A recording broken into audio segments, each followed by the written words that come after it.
Bonjour, je m'appelle Francisco. Merci d'avoir pris le temps de répondre au questionnaire. Pour moi, cela signifie que vous avez vraiment envie de faire quelque chose par rapport à votre site web. Donc voici mes conseils par rapport à votre situation. La première étape avant de commencer à développer votre site web, c'est de développer votre identité visuelle. Et la bonne nouvelle, c'est que vous l'avez déjà fait. Maintenant, il faut simplement s'assurer que toute la charte graphique que vous avez utilisée, donc la typographie, les couleurs, etc., ils vont être représentés, aussi ils vont être utilisés pour le développement de votre site web. Comme ça, vous allez garder une cohérence visuelle entre tous vos supports de communication et votre site web. Il faut aussi peut-être ajouter quelques couleurs supplémentaires ou quelques couleurs complémentaires pour pouvoir donner des touches, des couleurs différentes pour les boutons, etc. Si vous avez l'intention d'être actif sur les réseaux sociaux, faites attention à bien adapter votre logo pour les icônes des réseaux sociaux. Des fois, les logos des réseaux sociaux, ils sont ronds, ils sont carrés, ils sont petits. Donc, pas forcément tous les éléments de votre logo ils vont être visibles et ça va demander de pouvoir les adapter. Mais voilà, si vous avez fait déjà votre identité visuelle, la première étape est accomplie. Vous voulez vendre des produits en ligne. Donc dans votre cas, il va falloir créer une boutique en ligne. Le premier conseil que je peux vous donner, c'est de ne pas mettre directement vos produits tout de suite sur la page principale. Si un client ne vous connaisse pas, il ne va pas tomber sur votre site internet, il va acheter tout de suite. Ça ne va pas arriver. Donc, c'est ce qu'il va falloir faire d'abord, c'est de lui montrer qu'est-ce que lui il va résoudre comme problème à travers de votre marque ou à travers de vos produits. Comment est-ce qu'on crée cette confiance-là? Il va falloir donner la valeur. Il va falloir montrer comment est-ce que vos produits ils vont améliorer sa vie, par exemple. Donc, il y a différentes méthodes de faire ça. La première et la plus simple, c'est d'avoir des témoignages clients qui vont montrer, par exemple, pendant l'utilisation de vos produits, comment est-ce que eux, ils ont trouvé un bénéfice ou qu'est-ce que vos produits, ils les ont apporté comme valeur. Essayez par la suite de récupérer les adresses mail. Ça va vous permettre par la suite de créer des campagnes marketing. Aussi, vous avez des nouveaux produits, de faire la promotion de vos produits à travers voilà, des différentes publicités ou aussi pendant la période des soldes, etc. Vous pouvez créer la relation avec votre client et par les biais du mail, vous pouvez profiter pour faire des promotions et essayer de vendre vos produits. La structure de votre site internet, bien sûr, il va dépendre un petit peu de quelle est votre activité.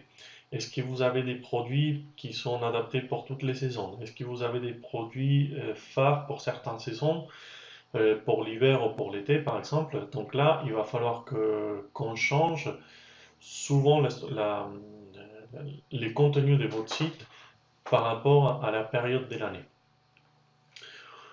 N'hésitez pas, en fait, dans votre cas, à investir dans tout ce qui est Google Ads ou faire la publicité en ligne à travers du Google ou à travers des Facebook.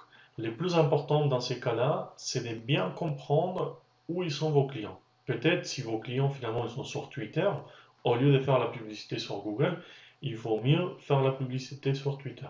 Donc d'abord, il faut bien comprendre quelle est votre cible et par rapport à votre cible, dans quel type de réseaux sociaux vous allez les trouver. Parce que peut-être Instagram ou Pinterest, ça peut être aussi des bonnes possibilités pour faire la publicité. Par contre, si vous commencez dans ces domaines-là, par rapport à la création de votre site internet, ce que je vous conseille, c'est de passer par un prestataire externe. Et pourquoi? Parce que en fait, dans tous les sites des boutiques en ligne, ce qui va être très important, c'est la sécurité. Vos clients ils vont payer en ligne, donc ils vont utiliser leur carte bancaire. Donc pour ça, il va falloir mettre en place des mécanismes de sécurité, des systèmes pour accepter les paiements de cartes bancaires.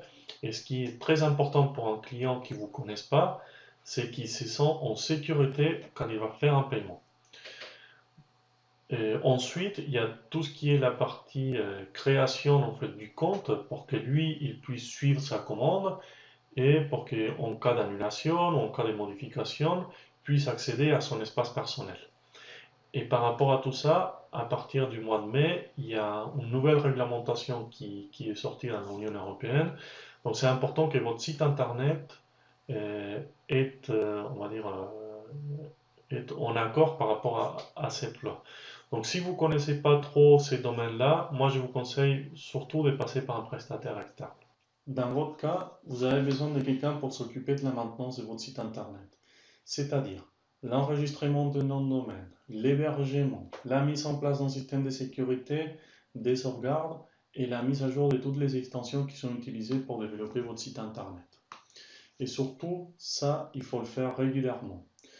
Donc, tous ces aspects sont très importants et voici quelques conseils quand vous allez travailler avec un prestataire externe. Assurez-vous que les noms de domaine est à votre nom et que vous avez les accès à votre site web pour pouvoir les gérer dans le cas de problème. Dans le contrat de maintenance, les conditions de résiliation doivent être claires. Regardez qui est les fournisseurs pour l'hébergement, car des fois, changer les fournisseurs peut entraîner des frais supplémentaires. Essayez de comprendre les conditions par rapport à la sécurité et la sauvegarde. Est-ce que la sauvegarde il va être envoyée à vous dans un espace de stockage comme Google Drive ou comme Dropbox, ou est-ce que c'est votre prestataire qui va toujours garder une copie de sécurité? Donc, il y a certains aspects qu'il faut pouvoir les clarifier avec votre prestataire qui sont très importants. On vient de voir les 3 étapes pour créer votre site internet. Donc, tout ce qui est par rapport à l'identité visuelle, les types de sites internet que vous devez faire et la maintenance du site internet. Maintenant, c'est le moment de poser la question suivante. Est-ce que vous avez le temps, l'envie ou la connaissance de faire tout ça par vous-même? Si la réponse est oui, donc n'hésitez pas. Commencez tout de suite. N'attendez pas à que votre site soit parfait ou que votre identité visuelle soit parfaite. Ça ne va jamais arriver. Il faut faire les premiers pas et par la suite, vous pouvez continuer. Même, regardez, prenez l'exemple de mon vidéo, il n'est pas parfait, peut-être vous allez trouver des fautes d'orthographe, des fautes des phrases, etc. Mais au moins, il est là, il peut vous aider à quelque chose. Par la suite, si j'ai des commentaires négatifs ou si j'ai trop des erreurs, je vais pouvoir les modifier.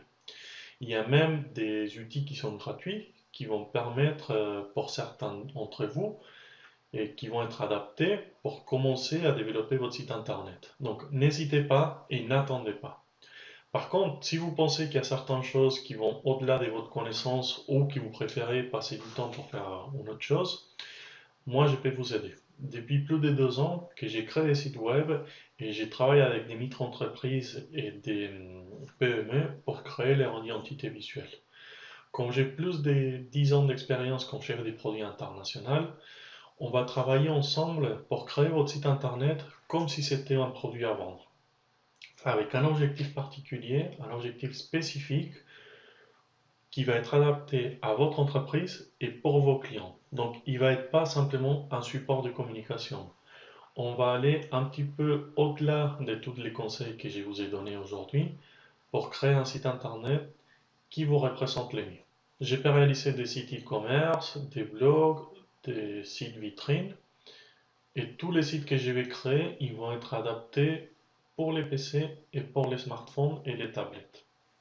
Je peux aussi vous former, dans le cas de si vous faites un blog et vous voulez faire la mise à jour du contenu vous-même, il n'y a aucun problème, on peut faire une formation pour être indépendant. Il y a aussi un service que je propose par rapport à la maintenance, donc tout ce qui est l'hébergement, la mise à jour des extensions, la sécurité et la sauvegarde. Comme ça, vous avez une solution qui est clé en main et vous pouvez allouer votre temps pour les choses qui sont importantes pour votre business. Si vous avez besoin de plus d'informations par rapport à mes services, n'hésitez pas à cliquer le bouton en bas et sinon, vous pouvez me contacter à travers des formulaires de contact. Soit parce que vous avez des questions supplémentaires, soit pour me donner un feedback par rapport à cette vidéo. En tout cas, j'espère que vous avez appris quelque chose. Merci encore pour votre temps et à bientôt.